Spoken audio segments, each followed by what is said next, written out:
En ce moment, les armes nucléaires font leur retour en Europe. La Finlande porte un coup puissant à la Russie. Poutine est en dépression. Il ne s'attendait certainement pas à cela. La pression sur Moscou augmente de jour en jour. Les Russes n'accueillant plus la Finlande à bras ouverts. De nouvelles restrictions pour les occupants lors du passage de la frontière. La Finlande se détourne de la Russie et aide l'Ukraine. Les armes que tout le monde attendait vont changer la donne. L'atmosphère en Europe s'échauffe jusqu'au point d'ébullition. La Russie est isolée et effrayée. Parlons-en. Bonjour, ici Ukraine aujourd'hui. Maria Faravonova avec les dernières actualités. Un autre pays ramène les armes nucléaires. La Finlande prévoit d'annuler l'interdiction législative de déployer des armes nucléaires sur son territoire. Le gouvernement du pays explique cette initiative par la nécessité de renforcer la défense après l'adhésion à l'OTAN et face à l'augmentation des risques sécuritaires en Europe. La loi sur l'énergie nucléaire de la Finlande, adoptée en 1987, interdit l'importation, la production, la possession et la détonation d'engins explosifs nucléaires sur son territoire. Certains Finlandais considèrent que cette disposition ne profiterait qu'à la Russie si une guerre devait éclater. Bien que la Finlande ait maintenu sa neutralité pendant la guerre froide, le pays a rejoint l'alliance militaire de l'OTAN en 2023 en réponse à l'invasion à grande échelle de l'Ukraine par la Russie. Cette modification est nécessaire pour que la Finlande puisse assurer sa défense militaire en tant que membre de l'Alliance et de bénéficier pleinement de la dissuasion et de la défense collective de l'OTAN. Les pays voisins, la Suède, le Danemark et la Norvège, ont depuis longtemps adopté des politiques interdisant le déploiement d'armes nucléaires sur leur territoire en temps de paix. Cependant, ils ne disposent pas d'interdiction législative en temps de guerre. Les alliés de la Finlande au sein de l'OTAN, la France et l'Allemagne, ont annoncé leur intention de renforcer la coopération avec leurs partenaires européens dans le domaine de la dissuasion nucléaire. Cela indique un changement de politique alors que l'Europe fait face à des menaces croissantes de la part de la Russie et à l'instabilité liée au conflit iranien. Le Kremlin a critiqué l'idée de la Finlande et, comme d'habitude, a eu recours à des menaces.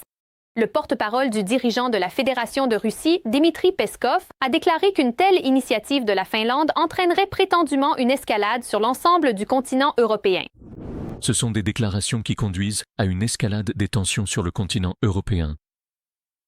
Ce sont des déclarations qui augmentent la vulnérabilité de la Finlande.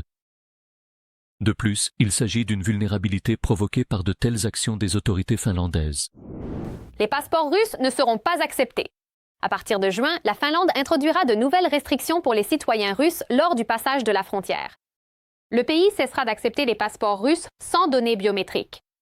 Les autorités soulignent que l'objectif de cette décision est d'accroître la fiabilité des documents de voyage acceptés. Dans le même temps, des exceptions sont prévues. La Finlande continuera d'accepter les passeports non biométriques délivrés aux personnes de moins de 18 ans. Ces documents resteront également valables pour ceux dont le permis de séjour en Finlande a été délivré avant le 1er juin 2026.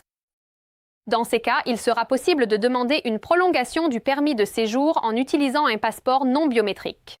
Du 1er juin au 31 décembre 2026, une période de transition sera en vigueur. Pendant cette période, la Finlande acceptera les passeports non biométriques accompagnés d'un visa valide délivré par les autorités finlandaises avant le 1er juin 2026. De tels passeports seront également acceptés s'ils contiennent un visa ou un permis de séjour délivré avant cette date par d'autres pays de l'UE ou des États de l'espace Schengen. De plus, le département diplomatique du pays a rappelé que l'entrée des citoyens russes en Finlande est déjà restreinte. En 2022 et 2023, le gouvernement a adopté des décisions interdisant les voyages non essentiels des Russes vers la Finlande ainsi que le transit par son territoire vers d'autres pays de l'espace Schengen. Parallèlement, l'Ukraine et la Finlande renforcent leur coopération. Le ministère de la Défense de l'Ukraine approche de la phase finale des négociations avec la Finlande concernant l'assurance qualité mutuelle des produits de défense au niveau étatique. Il s'agira du 8e accord de ce type avec des pays de l'OTAN, ce qui permettra aux fabricants d'armes ukrainiens de s'intégrer plus rapidement au marché européen, tout en permettant à cet État de contrôler la qualité des achats étrangers selon les normes de l'Alliance. À ce jour, l'Ukraine a déjà conclu 7 mémorandums de ce type avec la Suède, la République tchèque, la France, la Turquie, l'Allemagne, la Norvège et la Pologne. Des préparatifs sont en cours pour des accords similaires avec le Royaume-Uni, l'Italie, le Danemark, les Pays-Bas et la Slovénie. Le mémorandum avec la Finlande définira les mécanismes d'interaction entre les ministres de la Défense des deux pays dans le domaine du contrôle et de l'assurance qualité des produits de défense lors de la mise en œuvre de contrats économiques internationaux.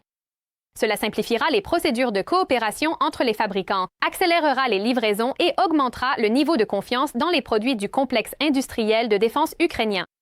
Dans le cadre des accords existants, le ministère de la Défense d'Ukraine assure la garantie mutuelle de la qualité des produits dans le cadre de contrats économiques internationaux, tant avec des fabricants ukrainiens qu'étrangers. Cela garantit des approches unifiées du contrôle de la qualité et augmente l'efficacité de la défense internationale, des achats et de la coopération. La mise en œuvre des accords renforcera l'autorité des fabricants nationaux et la confiance des partenaires internationaux dans les produits de défense fabriqués en Ukraine. L'Europe s'arme. La Pologne cherchera à créer ses propres armes nucléaires et à approfondir la coopération avec ses alliés, en particulier avec la France. La coopération potentielle avec Paris pourrait inclure des entraînements conjoints et le déploiement temporaire de chasseurs Rafale français capables de transporter des armes nucléaires dans d'autres pays européens. Tous les détails dans le prochain reportage. Les pays de toute l'Europe travaillent actuellement à renforcer de manière significative leurs mesures de sécurité nucléaire. La Pologne prépare une alliance historique avec la France qui devrait changer la carte nucléaire de l'Europe. Le Premier ministre Donald Tusk a déclaré que Varsovie ne souhaite plus rester spectatrice en matière de sécurité stratégique. La Pologne est bien consciente que la menace venant de la Fédération de Russie est assez importante. Cette menace provient principalement de la région de Kaliningrad. Cette menace est également causée par les risques potentiels provenant du territoire de la Biélorussie. Et la Pologne, au lieu de se moderniser et de se réformer comme l'Alliance de l'Atlantique Nord, l'OTAN recherche avant tout un effet placebo. Des négociations sur un éventuel format de coopération sont en cours, plusieurs pays européens étant intéressés par le renforcement de la défense collective. Plus tôt, le président français Emmanuel Macron a proposé d'élargir le système de dissuasion nucléaire français en l'ouvrant à des partenaires. On s'attend à ce que la question de la coopération nucléaire devienne l'un des sujets clés lors du prochain sommet à Paris. Le nombre de pays qui souhaiteront au moins disposer d'une base sur leur territoire où les armes nucléaires de la France, du Royaume-Uni ou des États-Unis pourraient être stationnées va bien sûr augmenter. Et des pays comme l'Allemagne pourraient même se permettre leur propre programme nucléaire et la création de leurs propres armes nucléaires. Par conséquent, naturellement, le nombre de ces pays ne cessera d'augmenter. Mais je vais me répéter, les armes nucléaires sont un outil de destruction qui, malgré toute leur puissance destructrice et leurs menaces, ne sont rien de plus qu'un effet placebo dans une guerre conventionnelle. L'initiative française prévoit diverses formes de coopération, allant des exercices conjoints et des démonstrations de capacité jusqu'au déploiement de l'aviation stratégique française sur le territoire de ses alliés. Paris estime que la dispersion de telles forces sapera les calculs d'un adversaire potentiel et renforcera le niveau global de la défense de l'Europe. C'est un coup porté à la réputation et cela exercera une pression sur la Russie. Rien que par le fait que des pays qui, auparavant, n'envisageaient pas de posséder leurs propres armes nucléaires ou d'accueillir des armes nucléaires d'un pays tiers sur leur territoire, y réfléchissent désormais. C'est l'effet de toute la stratégie géopolitique que le Kremlin a choisie ces derniers temps. Pendant des années, Poutine a fait chanter le monde entier avec la menace d'une frappe nucléaire, parce qu'il ne lui reste plus aucun autre levier d'influence. Plus tôt, le dictateur a accusé la France et le Royaume-Uni de préparer le transfert d'armes nucléaires à l'Ukraine. L'armée russe subit une défaite en Ukraine, et en même temps, la fièvre nucléaire se propage en Europe, avec de plus en plus de pays souhaitant posséder des armes nucléaires. C'est un échec total de toute la stratégie de politique étrangère du Kremlin. Bien sûr, cela exercera une pression sur sa réputation car le Kremlin sera impuissant à y faire face. Et il sera incapable de l'empêcher de quelque manière que ce soit. Tout ce qu'il peut faire, c'est regarder ce processus se dérouler. La France possède le 4e plus grand arsenal nucléaire au monde. Plus tôt, Macron a annoncé une mise à jour de la doctrine nucléaire. Paris a l'intention d'augmenter le nombre d'ogives nucléaires et cessera également de publier des informations détaillées sur ses stocks. Il existe des chiffres officiels qui peuvent se compter en milliers de missiles ou en dizaines ou centaines. Mais encore une fois, tout cela est une information hautement classifiée. Et seules les informations avantageuses pour ces gouvernements sont jamais rendues publiques. Personne ne sait vraiment combien d'ogives prêtes au combat chaque pays possède réellement, et c'est très important. Les ogives prêtes au combat, combien ont été produites, combien sont en stockage et combien sont en service actif. Macron a également annoncé que le premier sous-marin nucléaire français de 3e génération prendra la mer en 2036. Les armes ukrainiennes déchirent les Russes. De plus, la Grande-Bretagne va développer un nouveau missile balistique à longue portée pour l'Ukraine. Nous allons maintenant examiner absolument tous les éléments et les moindres détails pertinents pour vous donner une vision complète de la situation actuelle.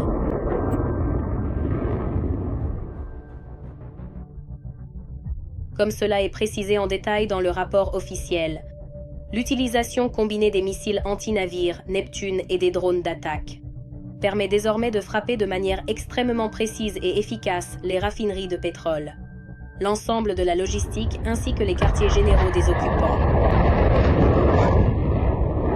Les missiles ukrainiens terrorisent depuis longtemps les Russes en pénétrant profondément dans le pays de Poutine. Les missiles Sapsan représentent une menace sérieuse pour la Russie car ils surpassent même les ATACMS en puissance. Plus de 500 entreprises ukrainiennes participent au développement et à la production de drones. Les capacités de production permettent de fabriquer plus de 2 millions de drones par an, y compris des systèmes FPV de reconnaissance et d'attaque. L'Ukraine, en collaboration avec l'Allemagne, développe activement la coopération en matière de défense en créant des entreprises de production de drones. Tout récemment, une entreprise allemande a dévoilé une nouvelle génération de drones cibles. L'objectif principal et central dans la production à grande échelle de ces drones sera axé sur leur coût de fabrication particulièrement bas et la possibilité d'atteindre une production de masse rapide. Il convient de noter qu'étant donné leurs caractéristiques tactiques et techniques, cela pourrait avoir un impact significatif sur la capacité de l'armée russe à redéployer du personnel, des véhicules blindés lourds et des moyens de frappe directement sur la ligne de contact. Et les drones ukrainiens P-1-TSAN pourraient également fermer le ciel au-dessus de Dubaï. Les États-Unis, ainsi que les pays du Golfe, envisagent d'acheter des drones pour contrer les Shaheds iraniens, rapporte le Financial Times. Les drones coûtent plusieurs fois moins cher que les missiles Patriot, donc, étant donné l'importante réserve de drones de l'Iran, la région recherche des solutions de défense aérienne plus abordables. Au plus haut niveau représentatif, et nous parlons ici du Premier ministre du Royaume-Uni, il a été déclaré que les Alliés envisagent d'impliquer des opérateurs de drones ukrainiens grâce aux innovations développées par l'Ukroboronprom ukrainien pour aider à fermer le ciel au-dessus des bases militaires alliées dans le Golfe Persique et par conséquent directement au-dessus des pays européens également. À partir de 2020, 10 co-entreprises avec l'Ukraine pour la production de différents types de drones commenceront à fonctionner dans 5 pays européens. Le Royaume-Uni développera également de nouveaux missiles balistiques tactiques qui augmenteront la puissance de feu de l'Ukraine pour se défendre contre l'agression russe. Ce projet prévoit le développement et surtout la mise en œuvre directe et la montée en puissance de la production en l'espace de 12 mois. De plus, la production de missiles atteindra jusqu'à 10 par mois. Cela constituera un élément sérieux de pression militaire des forces armées ukrainiennes sur le pays occupant. Tout cela signifie que les développeurs ukrainiens, avec leurs partenaires, sont capables de créer des armes de haute précision qui détruisent des cibles militaires ennemies importantes, bien au-delà des lignes de front. Que pensez-vous des derniers événements? Partagez votre avis dans les commentaires, aimez la vidéo et abonnez-vous pour rester informé des principaux titres. À très bientôt!